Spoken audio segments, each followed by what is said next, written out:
la région en direct depuis la foire de Montpellier, Languedoc-Roussillon. Bonjour à toutes et à tous. On va évoquer comme chaque jour l'actualité en bref. Voici le rendez-vous du matin. Une chronique animée par Laurent Marchal. Bonjour Laurent. Bonjour Jean-François. Tout va bien? Tout va bien. Ravi d'être avec vous. Moi aussi, et vos invités. Aujourd'hui, on va parler de la mer et plus particulièrement du Parlement de la mer, Laurent. Oui, tout à fait Jean-François. Aujourd'hui, le thème de cette émission est consacré au Parlement de la mer. Le Parlement de la mer, c'est une toute nouvelle assemblée qui est née cet été, une assemblée composée de 168 conseillers, dont plus des 2/3 sont des acteurs du monde maritime. C'est une assemblée unique en France et en Europe.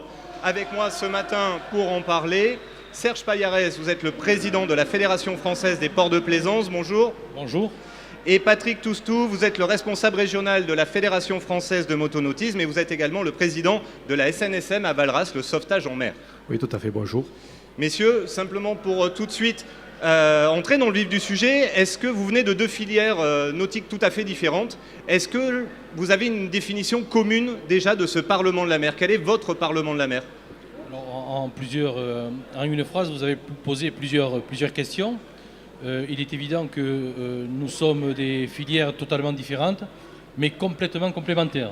Aujourd'hui, le monde de la mer, le monde du nautisme, le monde maritime, Languedoc-Roussillonnais s'est réveillé grâce au Parlement de la mer, s'est réveillé et est en train de se parler pour définir de grands projets. Et c'est pour cette raison qu'avec Patrick Toustou, qui fait partie d'une des filières de l'organigramme du Parlement de la mer, nous travaillons ensemble et en transversalité. Et pour vous, monsieur Toustou? Le problème, quand on passe derrière lui, c'est qu'il a tout dit. Non, c'est vrai qu'aujourd'hui, il y avait un enjeu majeur à relever. C'était que l'ensemble des filières du monde maritime arrivent à coopérer, arrivent à se parler pour faire en sorte que les projets puissent avancer. Parce que chacun dans notre secteur, nous perdions de l'énergie pour faire avancer tel ou tel projet avec une problématique commune au final. Donc ces problématiques sont prises en compte et l'ensemble des partenaires, à travers 3 commissions, arrivent à travailler, arrivent à échanger de manière à ce qu'on perde le moins de temps possible pour amener à la concrétisation de projets. D'accord. Oui, parce que justement, vous en aviez parlé lors justement du lancement de ce Parlement de la mer. Vous avez dit personne ne peut donner de chiffres. Non, ça c'était le président de région qui en avait parlé. Excusez-moi, vous aviez dit vous, parce qu'on ne se parlait pas forcément et que chacun perdait de l'énergie dans son coin. Pourquoi on ne se parlait pas forcément? C'est-à-dire qu'il y a un problème de vivre ensemble aussi autour de la Méditerranée, en Languedoc-Roussillon. Comment ça se passe? Ce n'est pas dû particulièrement au Languedoc-Roussillon, c'est simplement dû aux gens qui naviguent. Les marins pêcheurs n'ont pas les mêmes préoccupations que les marins plaisanciers, n'ont pas les mêmes préoccupations que les planchistes, que les kitesurfers, et ainsi de suite. Donc à partir de là, on avait un espace commun, mais où on avait une pratique qui divergeait en fonction de ce que l'on faisait, soit du champ professionnel, soit du champ de loisirs, et ainsi de suite. Donc l'intérêt majeur de cette structure est justement que nous parlions et que nous essayons de trouver des solutions ensemble, solutions qui souvent sont simples, mais quand on n'a pas échangé, quand on n'est pas allé au bout des choses, on n'arrive pas à les trouver. Justement, pour vous, monsieur Payarès, en effet, est-ce que vous aviez du mal à parler avec monsieur Toustou avant? Quel est l'intérêt finalement d'être regroupé comme ça?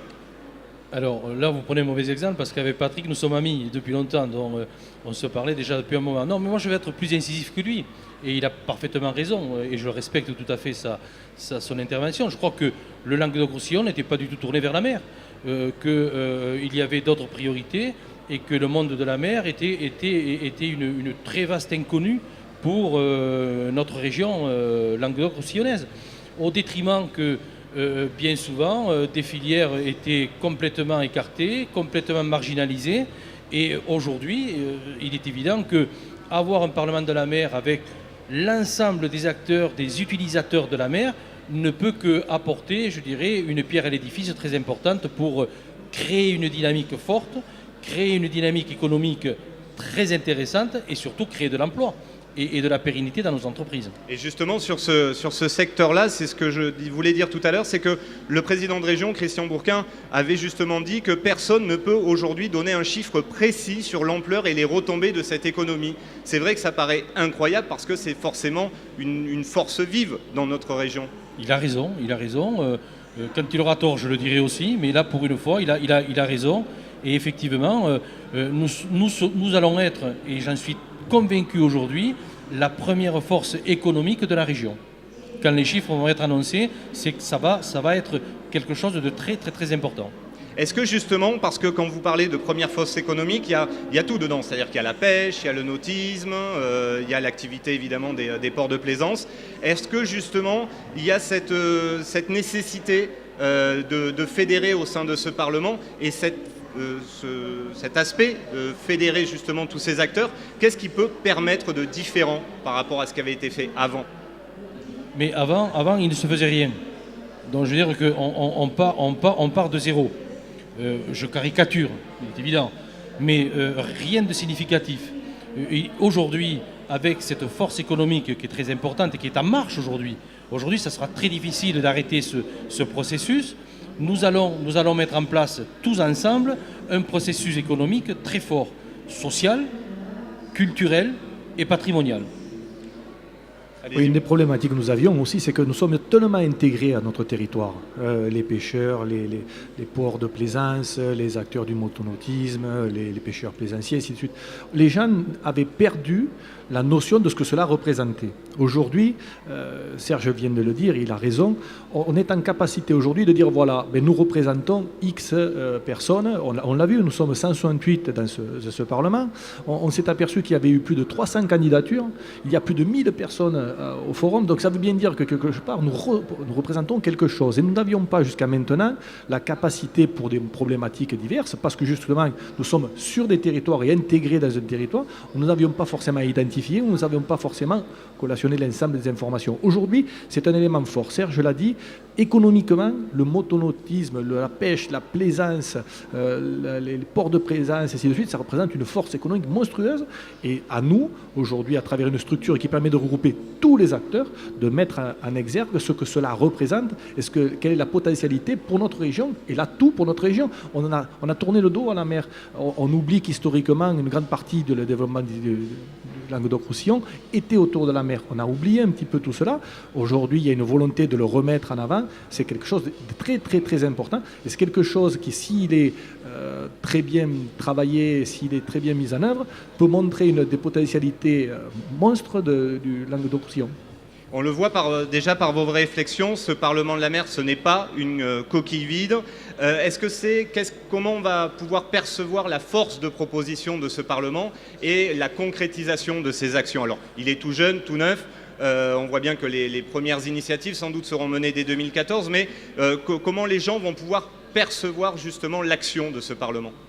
Mais je crois que vous l'avez dit, c'est vrai que le Parlement est jeune, mais ce n'est pas pour autant que, parce qu'il est jeune, on ne doit pas travailler. Aujourd'hui, toutes les commissions ont été activées, toutes les commissions travaillent, toutes les 3 semaines se réunissent. J'en profite juste, puisque vous parlez des commissions, pour rappeler, ou pour apprendre d'ailleurs aux gens qu'il y a 3 commissions bien différentes au sein de ce Parlement. Une commission qui s'occupe des activités, de l'emploi, une autre qui est concernée par l'aménagement durable et l'environnement, et une 3e sur la coopération et le vivre ensemble. Absolument. Donc ces 3 commissions, avec les différents administrateurs du Parlement de la mer élus, se réunissent, ont défini 2 à 3 priorités par commission, vont être proposées à l'Assemblée générale du Parlement de la mer, et à partir de ce moment-là, les actions vont pouvoir se mettre en place. Donc dès le mois de janvier, il y a une très grande réunion de présentation, de rendu du travail de toutes les commissions, et c'est à partir de ce moment-là, avec les 3 grandes priorités par commission, que va se définir les grands contours économiques du Parlement de la mer et de la politique maritime du Languedoc-Roussillon. D'accord. Et en se projetant un peu dans le futur, vous m'excuserez, mais pour qu'on puisse palper, qu'on puisse voir le plus concrètement possible, est-ce qu'on peut avoir des exemples de ce que pourrait être en 2014 des initiatives du Parlement de la mer ? Mais ça serait permettez-moi d'avoir une petite langue de bois, je sais pas, c'est pas mon habitude. Mais là, c'est quand même un travail qui a été... C'est trop tôt. C'est un peu trop tôt. Aujourd'hui, je ne veux pas déflorer le travail des commissions. Ce que je peux vous dire, c'est que les priorités, les 3 grandes priorités par commission ont été définies, ont été arrêtées. C'est un consensus général sur l'ensemble des groupes de travail qui va être présenté dans les prochains mois à l'Assemblée générale. D'accord. Vous parliez justement d'économie, d'emploi et également. Comment aujourd'hui justement on peut attirer plus de jeunes, peut-être notamment les jeunes de notre région, vers les métiers de la mer? Il y a les centres de formation, c'est un axe de développement fort. Avant d'attirer les jeunes, il faut déjà pérenniser l'emploi dans nos structures. C'est un but, c'est un défi qu'on s'est lancé. Il faut que nous ayons des cycles de formation pour les agents aujourd'hui portuaires et les agents des industries nautiques, des professionnels du nautisme ou du mouvement associatif, parce qu'il ne faut surtout pas oublier le mouvement associatif. Le monde associatif de la mer est une puissance économique forte, avec des retombées économiques directes et induites fortes, dont il ne faut jamais l'oublier. Et à partir de ce moment-là, avoir des intervenants de très grande qualité. Dans un deuxième temps, mais toujours parallèlement, il faudra travailler, et nous avons engagé des négociations aujourd'hui avec tous les grands formateurs, que ce soit les OPCA, les CCI, les AGFOS, le CNFPT pour les ports publics et les agents de droit public, des cycles de conférences et des cycles de perfectionnement très importants, et après des nouvelles options pour travailler et attirer les jeunes vers les emplois nouveaux et les emplois d'avenir que nous sommes en train de mettre sur le monde maritime et sur la filière littorale. D'accord, parce qu'on peut rappeler que la mer, par exemple, en Languedoc-Roussillon, c'est plus quand même de 60 métiers, donc c'est considérable, la palette est large. Et en termes de formation, il y a également les lycées des métiers consacrés justement à la mer. Il y en a un qui se situe à Sète, l'autre à Canet, en Roussillon. Est-ce que justement c'est des passerelles essentielles? Est-ce que il est très important justement de mettre en avant aussi ces lycées, puisque la filière de formation et après de prise d'emploi se fait en direct sur le territoire? Tout à fait. Aujourd'hui, il est clair qu'il y a des potentialités dans l'enseignement, mais il y a aussi une transmission du savoir qui se perpétue dans les entreprises. On a des entreprises qui sont même des leaders dans leur activité. Donc cette activité forte, elle ne peut s'appuyer que sur des techniciens. Il faut bien comprendre qu'aujourd'hui, dans tous les métiers de la mer, on est vraiment dans une notion de technicité, parce qu'on emploie des matériaux particuliers, parce qu'on emploie des outils particuliers, ainsi de suite. J'en veux pour preuve l'évolution que l'on a subie. Vous citiez Canet. Aujourd'hui, quand on parle de Canet, ça commence à être quelque chose de très technique, où les gens sortent de là avec un bagage. Nous avons, et là je parle sous le contrôle de Serge, mais on a vraiment un manque de techniciens dans ce métier, et les jeunes qui vont venir vers ces métiers sont quasi assurés d'avoir un emploi derrière, dans le sens où il y a des besoins, et la filière ne pourra se développer que tout autant qu'elle aura la main-d'œuvre technique, entre guillemets, dont elle a besoin. Donc ces outils, Paul Bousquet avait toujours été axé très pêche, aujourd'hui il s'ouvre vers d'autres horizons, entre guillemets. Canet, c'est le lycée de la mer, a fait quelque chose d'exceptionnel. Mais vous avez des formations, je pense moi, dans mon secteur d'activité sur les BPGEPS, les brevets qui permettent d'encadrer les gens l'été.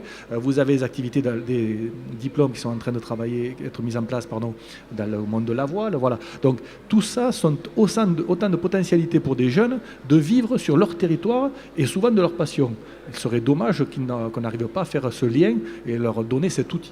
Mais on l'a vu avec vous, donc il y a toute la filière d'emploi qui est évidemment liée au tourisme. Mais justement, est-ce qu'on ne manque pas un peu d'informations pour bien faire comprendre aux plus jeunes notamment que les métiers liés à la mer, il y a la pêche, il y a le tourisme, mais pas que? Est-ce qu'il n'y a pas trop de métiers finalement méconnus qui peuvent avoir pleinement leur place ici en Languedoc-Roussillon? Mais absolument, mais c'est l'essence même de la naissance du Parlement de la mer. Le Parlement de la mer aujourd'hui, il existe pourquoi? Parce qu'il y a aujourd'hui une communauté économique, une communauté d'hommes et de femmes qui souhaitent se parler pour tirer l'économie et le Languedoc-Roussillon vers le haut. Et c'est ça qui est important. À partir de ce moment-là, nous allons mettre en place toutes les structures de travail effectives, aussi bien des lycées, mais après le lycée, c'est-à-dire au niveau des instituts nautiques de formation et d'apprentissage, et après aussi la sensibilisation et l'information, parce qu'on pêche énormément sur la connaissance des métiers du littoral et les métiers de la mer. Très bien. Aujourd'hui, comment on pourrait, alors ça sera plus une question qui se sera directement adressée, Monsieur Paredes, comment on pourrait accroître les capacités d'accueil des ports tout en préservant la biodiversité du littoral? Est-ce que c'est une quadrature du cercle ou est-ce qu'il y a des solutions justement? il y a des solutions, elles sont connues. Aujourd'hui, on peut agrandir, réhabiliter, étendre un port de plaisance sans dénaturer ou sans impacter l'environnement portuaire. Donc des solutions techniques existent, elles sont prouvées sur l'ensemble du littoral mondial, dont aujourd'hui nous les appliquerons en Languedoc-Roussillon. Nous avons des capacités aujourd'hui d'extension de ports, de réhabilitation très importantes sur le Languedoc-Roussillon.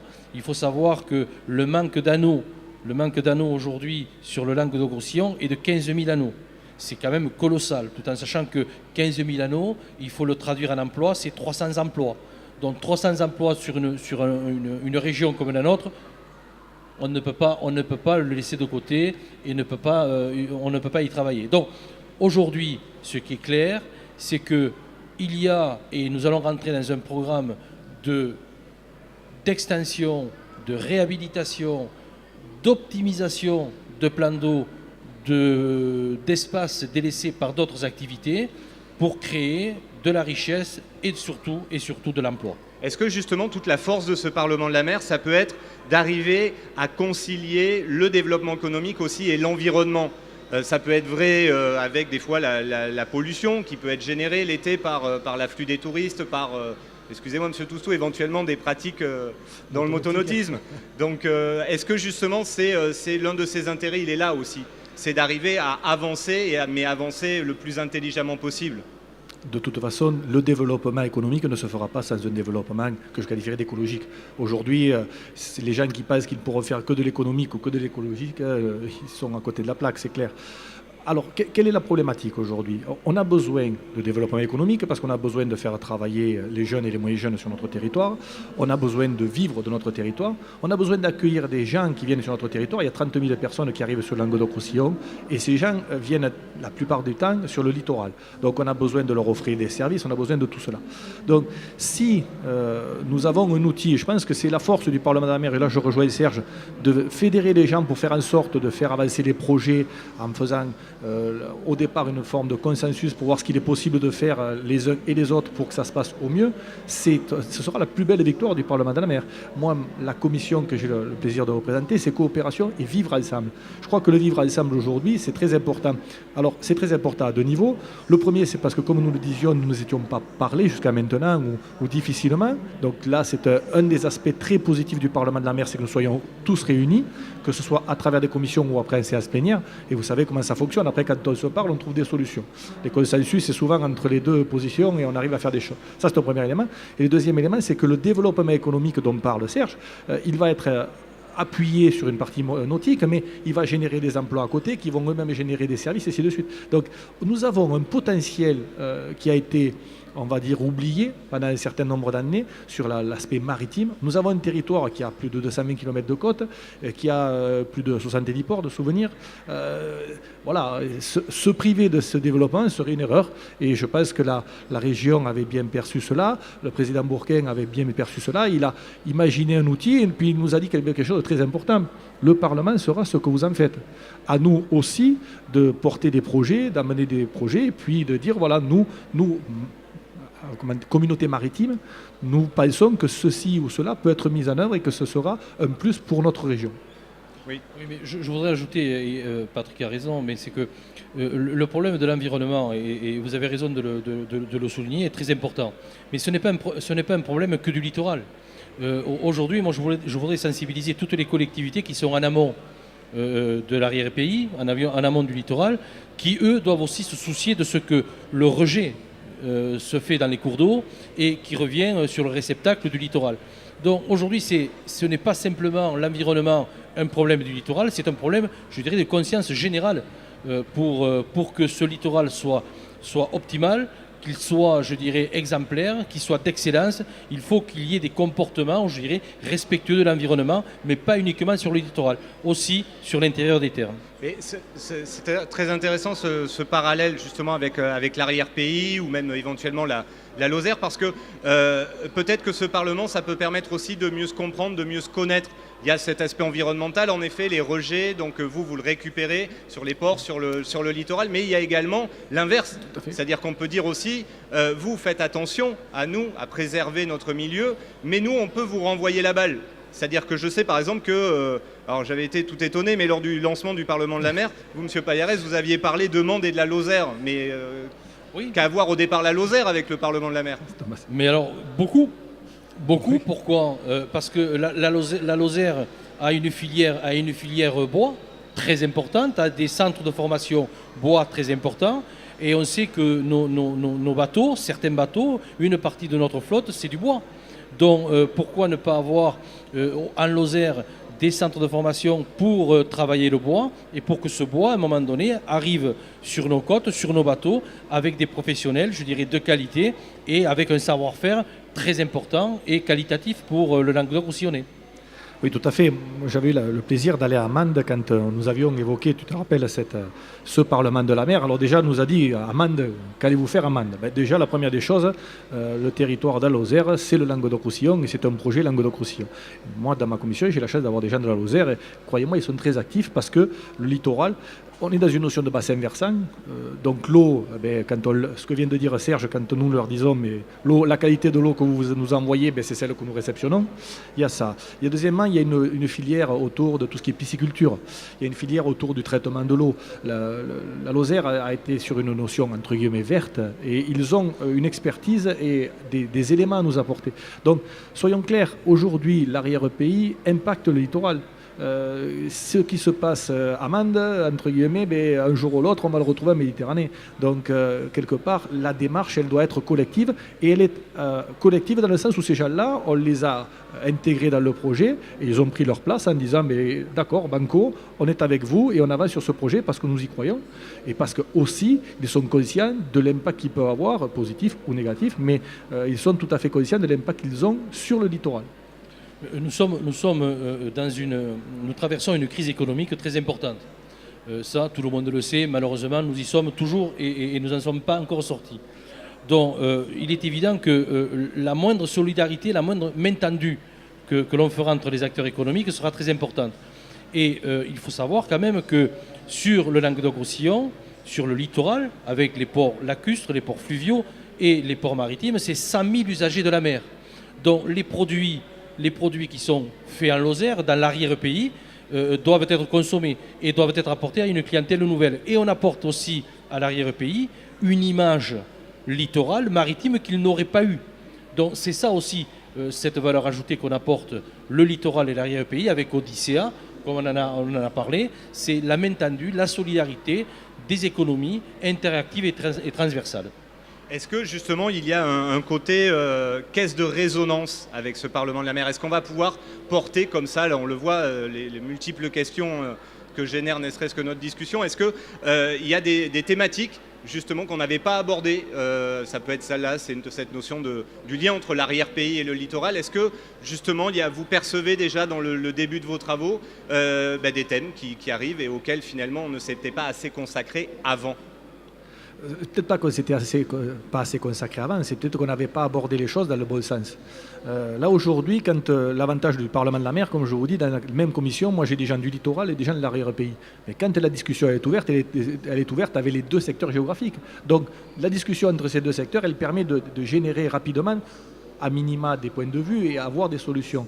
Le développement littoral, quand on discute avec les gens de la Lozère, ils se disent mais c'est très bien que le littoral se développe parce qu'on viendra en profiter et ainsi de suite, parce que comme le dit Serge, les produits quelque part seront commercialisés et qu'on travaillera, mais c'est aussi leur point de chute littoral et puis c'est aussi pour eux une façon de capter des gens qui viendraient sur l'île littorale et qui peuvent par moment aller découvrir l'arrière-pays aussi. Donc il y a un échange, mais encore une fois, la force du Parlement, c'est que l'ensemble des acteurs dialoguent. Et ça, aujourd'hui, c'est quelque chose qui n'avait pas été en place nulle part, que dans aucune région. Et le fait que l'on dialogue, on commence à comprendre les problématiques des uns envers les autres et on arrive à avancer. Et ça, c'est quelque chose qui est très important. Alors, on est aux prémices de cette aventure.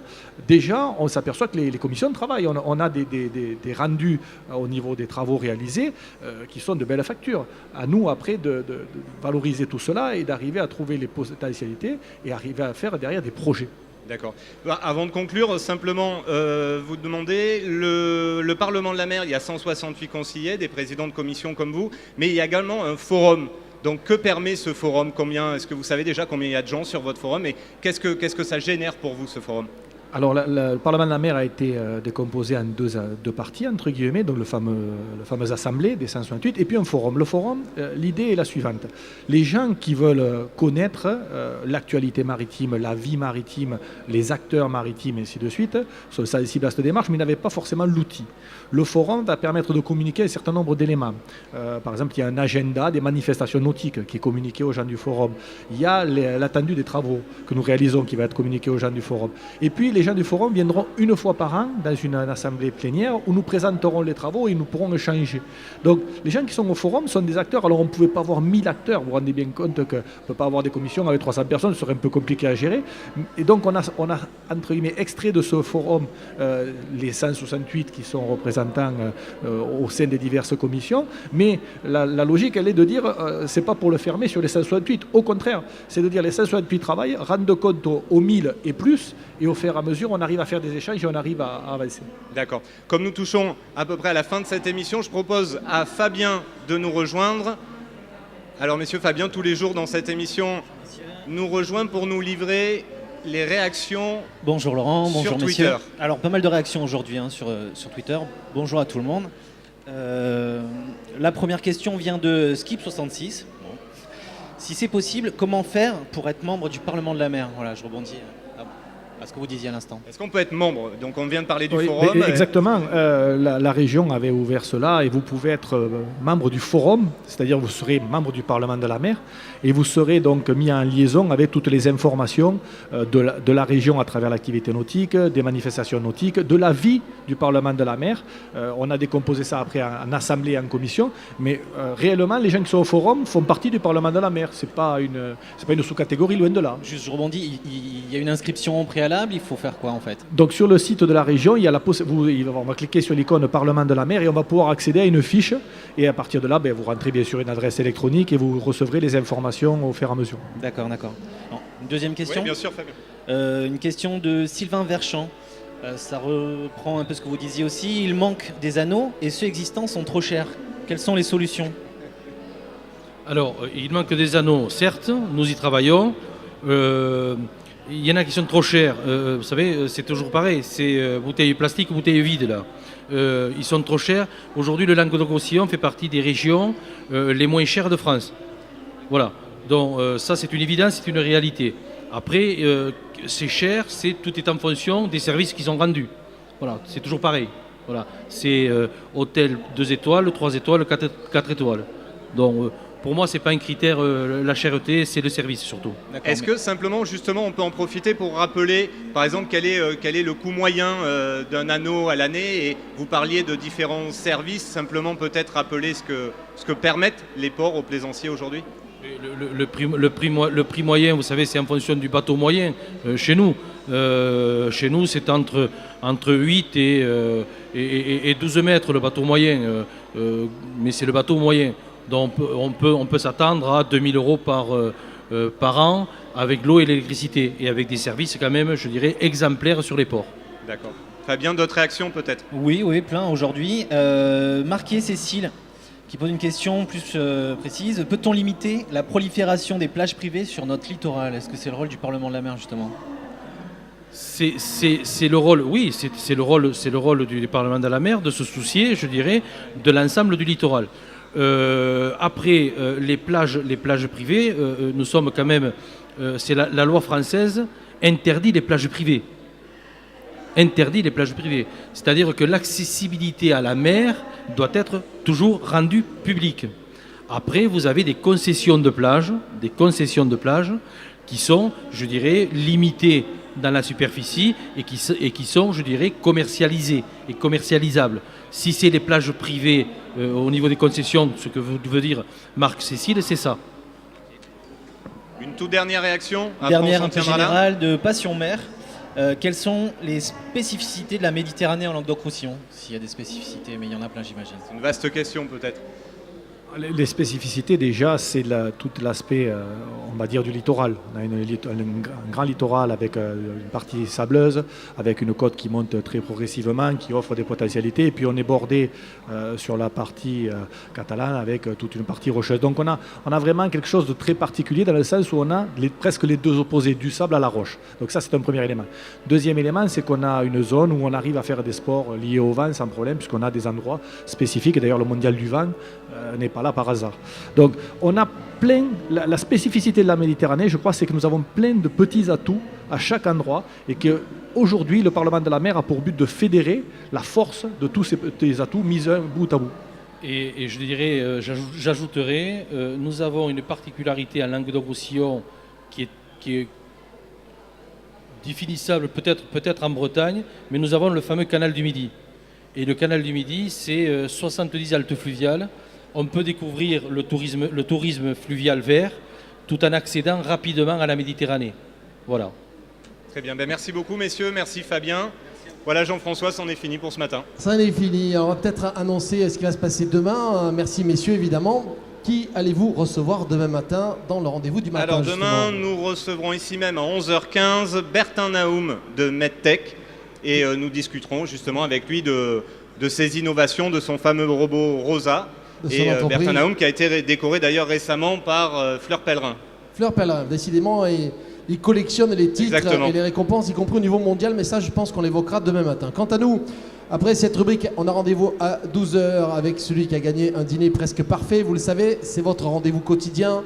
Il va vous faire une recette dont il a le secret, puis on ira également à la rencontre de producteurs Sud de France qui sont avec nous ici en direct depuis la foire de Montpellier, Languedoc-Roussillon. À tout à l'heure donc, et nous à demain Laurent. À demain Jean-François.